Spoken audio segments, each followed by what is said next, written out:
Hi, I'm Nancy Anderson Dolan from Wise Heart Wellness. You're joining us tonight for the Scientist Sage Sangha, a little bit of old wisdom and new research. So, tonight we're going to talk about positivity. And this was brought around because a lot of the words that I use are not always that positive, but they can lead to positive things. So, we'll start off with this.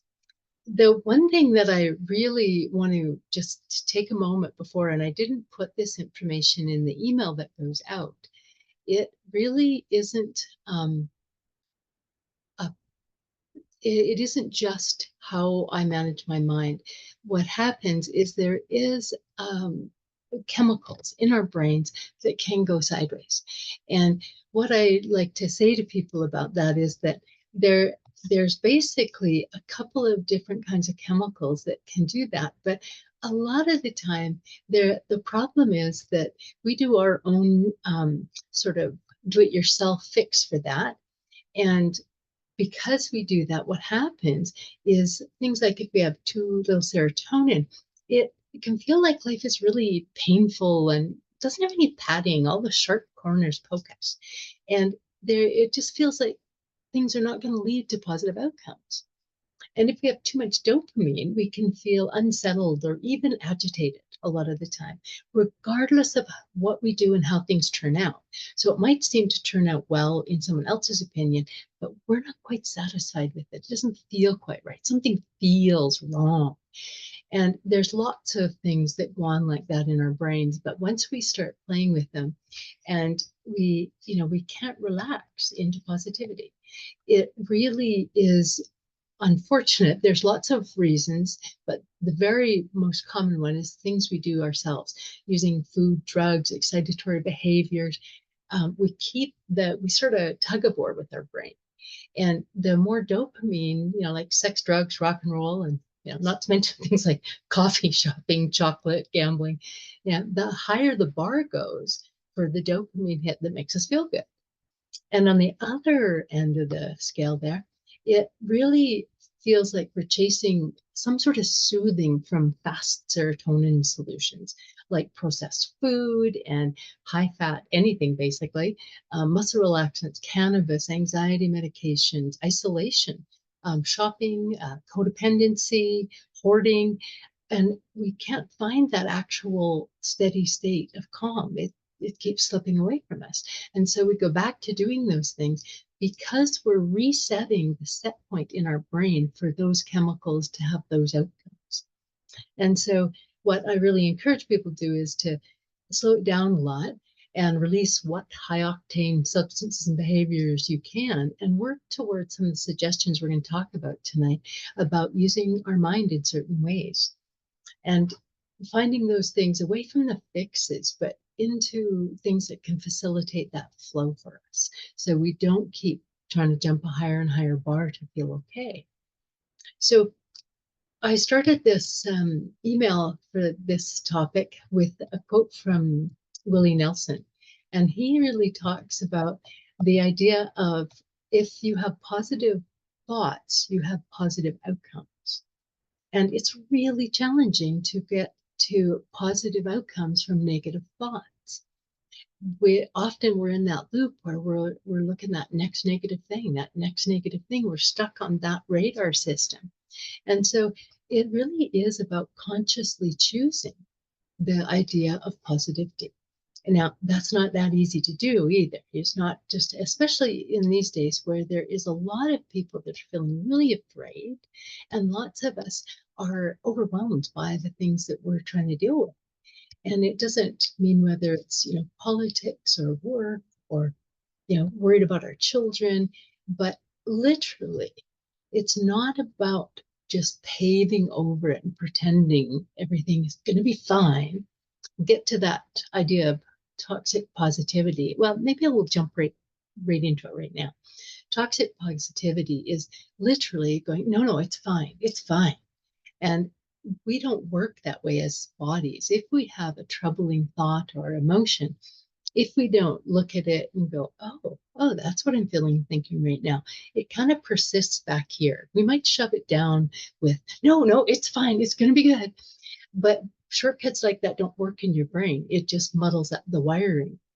And so, what we want to be doing rather than toxic positivity is really getting curious about what is going on with us that we are thinking that way. Where are those things coming from?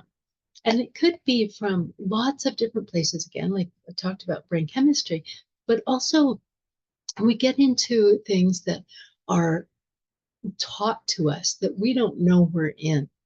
And lots of people have taken those things from childhood, from a religious orientation, from culture, those sorts of things. It doesn't mean that every religion or every culture has different cultures have their own spin-offs of a negative take on things.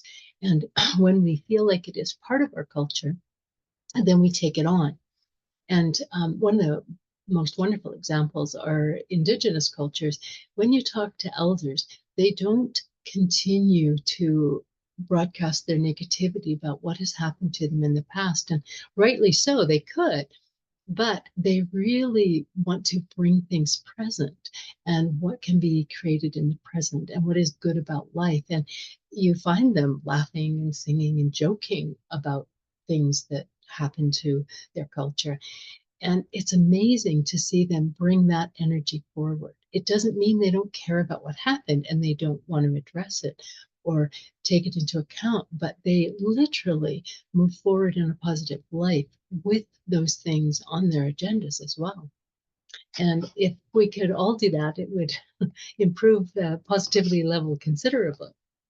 So that, and just the idea of people are afraid sometimes of negativity. And so they don't want to have that.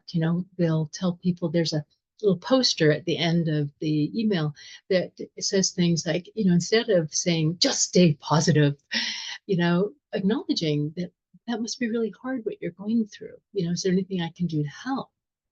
That is a positive response to a negative situation. That's what we're talking about. The difference with toxic positivity is like, no, if you just stay positive, it'll be fine.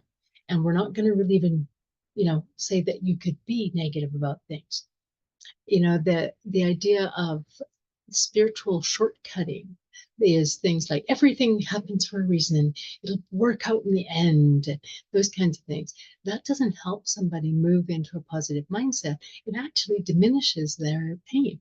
And so it can even grow more negativity because they're afraid to speak the negative situation that they're going through. So we really want to pay attention to our own tendency to short circuit those kinds of things and get curious about them. Curious both about what's going on in me and what's going on around me and what's going on in somebody else. And often as we go through that, the negativity loses its hold when people make connections.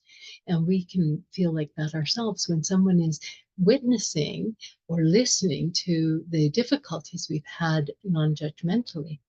Often that takes a lot of load off us and we become more hopeful just as part of the process of someone listening to us and not trying to make us not feel bad. A lot of the time when people experience negativity, they want people to be more positive so they don't feel bad. And that sort of sets us into the same circle of negativity. So this idea of talking about it, how we are going to actually say what we want to and keep that positivity. And there's a little poster on the email that says happiness is a mood and positivity is a mindset. Because we can see, we can wake up and just feel happy for no reason. And we can have that experience where, we're with our family, we're all happy. But positivity is a choice. We make that choice. I'm going to try and lean that way about these things. And I was speaking with someone earlier today that was dealing with some difficulties. And she was amazing because she's been practicing this. And she has more difficulties than perhaps a lot of people do. And she's saying, I wonder how I can move forward with this a little differently. And so she was getting into that curiosity. And that is the choice of the positivity mindset. How could this happen? What would it be like? What could I do differently? That sort of a thing that going on that moves them in that way.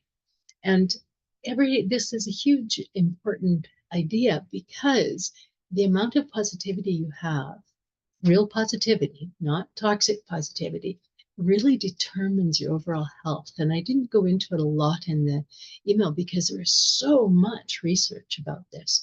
But suffice it to say that almost anything from getting over a cold to fighting off a family history of heart attacks, people do better when they are able to maintain positivity. And so that is just a really good reason to do it. But if we if we don't have that come naturally, there are ways to move towards it. And we can do things like the brain chemistry issues, just eat healthy food and do things that are good for our brains, but also work through what is the self-talk that's going on in our head, because that'll quickly tell us, aren't we bringing old family stories? A lot of people that I know, our parents grew up in, just after the war and that sort of thing, and lived through depressions and that sort of thing. They had a different experience in the world, and they may not have been as positive. And I've seen people that came out on that cusp of that time. I was born about 1959. And so my parents were younger people, and there was a lot of opportunity for them. So they had a more positive outlook from the time they were born in. They were just ahead of that. The end of the war was happening and things were moving in that direction. And that helped them move forward. And the self-talk they had was different than some of the people around them.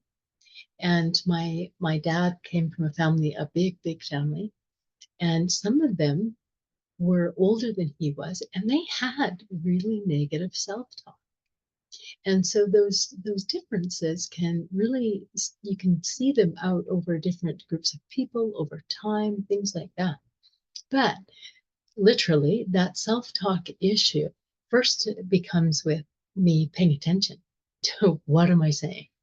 One of the things that I came across when I started looking at my own self-talk was if I locked my keys in my car or something like that, like it figures. Like for some reason, my life must be cursed and have all those things happen to it. And actually, if I was going to add it up in the last little while, it might feel like that.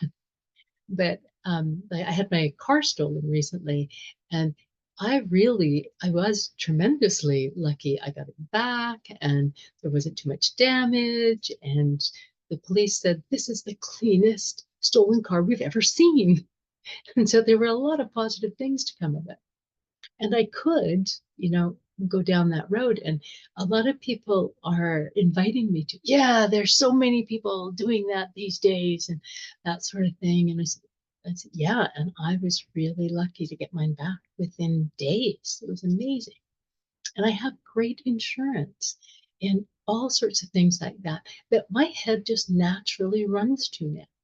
So if the ideas in your head are mostly negative, don't worry, you can retrain your brain, just working with the different ideas and really paying attention. Because if you are trending more negative, there's probably repetitive things that you think about or repetitive attitudes that you hold. And so this idea about Wayne Dyer says loving people live in a loving world and hostile people live in a hostile world. And so if I believe I live in a hostile world, I will have to behave like I do. And so it's really about, what do I believe about the world? What do I believe about myself? And that is really where we'll go with this. And that self-talk is not, again, it's not about a judgment that we're going to carry on ourselves here. It really is about an exploration. If you went to your dentist and he didn't want to look at any place you needed fillings, you'd be really disappointed. It's like, that's why I'm here. So for us to look for patterns of negative thinking, that's so that we can create that filling and repair the hole. And we can do that by checking out some forms. I'm going to run down just a few that are really commonly checked out in psychology. Things like filtering, that we constantly magnify the negative aspects of a situation and diminish the positive ones. And so we may, people will go and get a test back and they got 87 on it, but they that 3% they took away from me. I could have had 90 and I should have had that right question. And that's what our minds can go like, whether it's that or, the house cleaning or what I think about someone that a friend of mine or an outing I've been on, that kind of thing. Personalizing is another really big one. And this is, I've noticed more in younger people these days that they take the difficulties really personally and they blame themselves. The common phrase that people, 19 and under are saying, and like even a little older than that, I should be further ahead than I am. And I must have done something wrong because I'm not.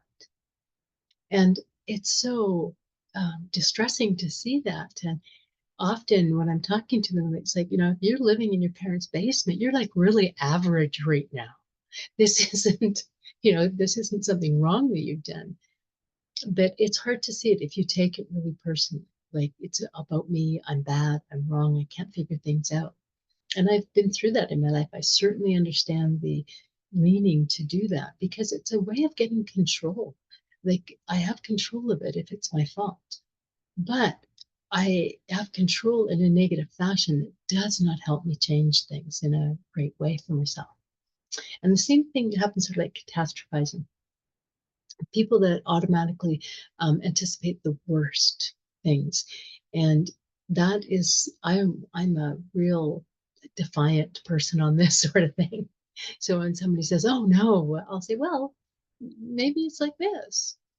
When I broke my second leg of the year a couple of years ago now, I thought, wow, look at the beautiful sunrise I get to see where we have a high-rise hospital. It was so nice and quiet, and I got to stop running around for a while. All sorts of interesting things came with that. But if I go down to that catastrophizing, if I go down to that, it can be hard to come back from it. Then blaming is another one, and I make it separate from the other because blaming is somebody else is responsible. So blaming somebody else, it helps us try and feel better, but it doesn't get us where we're going because it's still a negative outlook on it. Those people shouldn't be doing that, and and they made me feel like that. So avoiding responsibility, maybe even for my actions and my feelings and my thoughts. And positivity is really about taking responsibility for your thoughts because your thoughts create your feelings. And your thoughts about what somebody else is saying creates your feelings about what somebody else is saying. So it's absolutely true that people can say things that hurt our feelings. What we do with that is the difference between moving into negativity or staying in a positive frame of mind or taking an accurate action to not be exposed to that. The last one, oh no, there's a couple here. There, perfectionism. This is similar. Um, Holding impossible standards for things. Like, I'll be good if I have to have $3 million in the bank.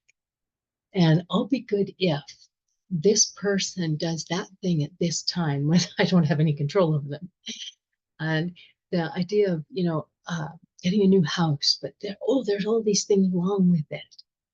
All sorts of things like that, or like the idea of doing the test and getting an 87 instead of a 97. All of those kinds of things. It sets up so much disappointment. We are dragged down into negative thinking. And we separate from other people because no one is perfect. And if we feel ourselves we're not perfect, then we don't want to expose ourselves to other people. And one of the things about positivity is if we can spend time with people that are positive, we start to take that in as well. So getting separated from people, particularly we're in that negative forest, is a real problem. And the last one is black or white thinking, not perceiving any middle ground. Like this is the only thing that can be okay. Now, if it's not that, then this is bad. It can't be. And so lots of times, let's just, okay, most of the vast majority of the time, it's not a black or white. It's often in the middle. When with problem we work out, we don't work it out to the perfection we would like it. We get some way to go forward. So those are some examples for people to shop in their own brains with. And I really encourage people to try it for a day or a week and just see what kind of negative things are persistent in your mind. All of us have them. And I find I have them more in the winter because I am triggered into more positivity when I'm outside in the nature with the leaves and it's warm and that sort of thing. Sometimes people have them, in with certain memories that are coming back. There's all sorts of times they creep up on us. So it's useful to write a list, what's the negative thought? What's the process that's going on in me? And, how can I shift it? We'll move right into that now. This idea of creating the positivity mindset really is about what can I do? What can I, we, you do about my thought at that moment? When we're facing a lot of things that we can't do, like, I can't make the politicians behave and I can't make the interest rate go down. I can't, make groceries be cheaper. There's lots of things I can't do. But on the other hand, if I look at taking that habit of curiosity and compassion for myself, I go into this open field of possibility about positivity because I can go, well, I'm gonna dig up those old cookbooks from the 30s and see what recipes they had. Or I'm gonna, start a food collective in my neighborhood. Or, you know, I'm gonna see if any of my neighbors know how to do this. Or if there's a cheaper loan. And we did a lot of that in the last few years. We literally found better rates for many things that we needed, from utilities to cell phones to things like that, because those were the difficulties. And rather than just sit with that negativity, let's go see what's going on. And there was lots of possibilities there that we had not imagined. So the idea of focusing on the problem, and how bad it is, it leaves us really feeling powerless, not being able to do anything. But this idea of exploring things leads us to this idea of positive thinking. So it's like changing the setting on our brain from this side, turning it over to that side. And then we can see what's going to happen. And I say about everything that we talk about, part of the deal is creating the intention. So consciously choosing, I want to create some positivity. It's absolutely having that intention, because every time we choose an intention, our brain goes, wait a minute, we're changing what we're doing. Let me take down what you want me to do. It's like a waitress taking an order. Our brain is just waiting for a direction. And so we make that intentional decision. Most people have heard about mindfulness, and it really is just being present, because there are so many things that we can be present with that are neutral and positive. They far outweigh the negative. Most people don't go through their house and say, oh, I hate that door handle, and this carpet isn't quite straight, and this over here, and there's no nice flowers because it's winter. And we don't. We go, oh, look at the snow. Oh, look at the puppy sleeping finally. Instead of saying, well, thank God that dog stopped barking. We're looking at things differently when we're doing that mindfulness work. And I encourage people that if you've been stuck in a real negative mindset for a long time, to start really small. Start in a particular area of your house, or in or area of your house, area of your life, or your house, and work with a particular thing, a particular issue, and then you get your brain a little more flexible, and the practice is there, and you can go forward. So all of those things, and just check yourself out as you go along. And I'd say bring humor into it, because when we're in that state of humor, we are far more likely. I usually say only good things happen and other things are good stories. And that's usually true. Talking about my car that was stolen, and how they had the SWAT team and the dogs, and it was fine. And it was lovely that they did all that, and they were so enthusiastic. And the other parts of it is just like be a gardener, like pull the weeds, plant the flowers. That's the most useful thing that I could encourage you to do is pull the weeds, plant the flowers. Okay, and I think that I'm not going to go over um, sort of the pulling apart the negative thoughts and changing them over. But there's examples in the emails if you want that. So right now, I'm just going to ask you to relax a little bit. And we're just going to create a little positive command center in your brain. Okay, so make yourself comfortable. There's nothing that creates more negativity than tolerating too much discomfort.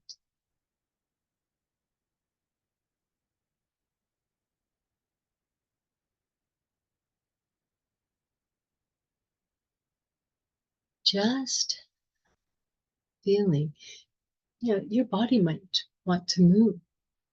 So don't sit still if it wants to move around.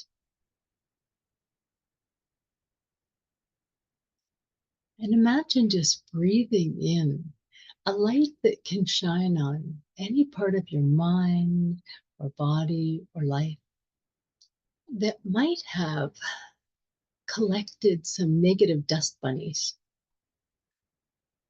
And if you don't know what a dust bunny is, that's the stuff that collects in the corner of the room or under your bed. And you don't really notice it until you come across it. And you go, oh, how did that get like that? It is just little tendrils of negativity that gather a lot of the time. And some of these ones that we might have carried for a long time, like the idea that sunny weather is better than rainy weather.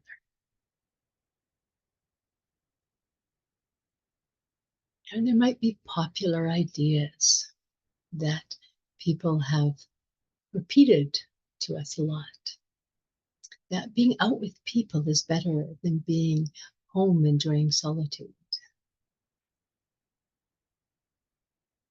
So just let that light shine through your life.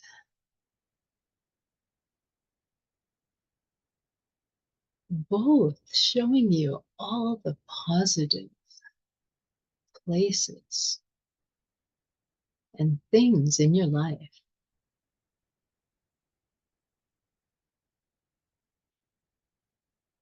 as well as alerting you to those little caches of things that you haven't quite come to a different view on.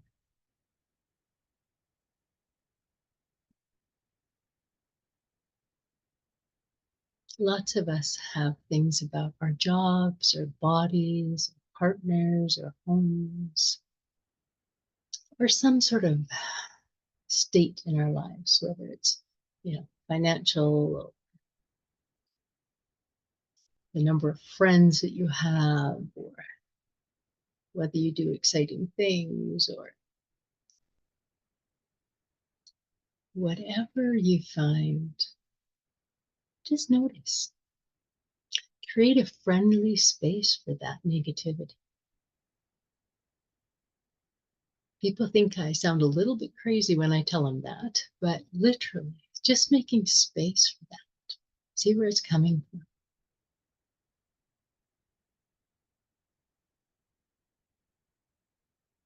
Like a rock in your shoe that you didn't know was there. But when you discover it, you can just take it out and start repairing your foot.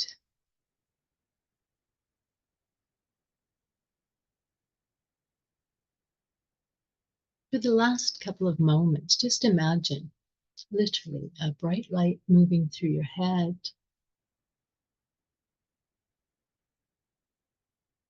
just washing away all of those unknown negative connections so that you don't even have to visit them. You might think the thought that I agree to release negativity. And I open up to embrace a healthy positivity where all of life can flow through and I can reach out and keep what serves me best. I can grieve and release.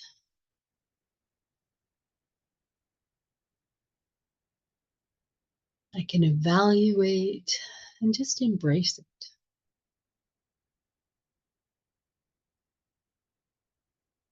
And know that life will continue flowing.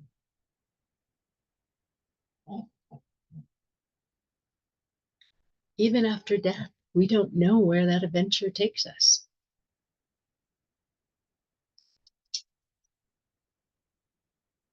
Thank you so much for joining me tonight. And I'll speak with the people on live later. And for those of you that are watching, thank you. You are with me. I am with you. Good night. Oh.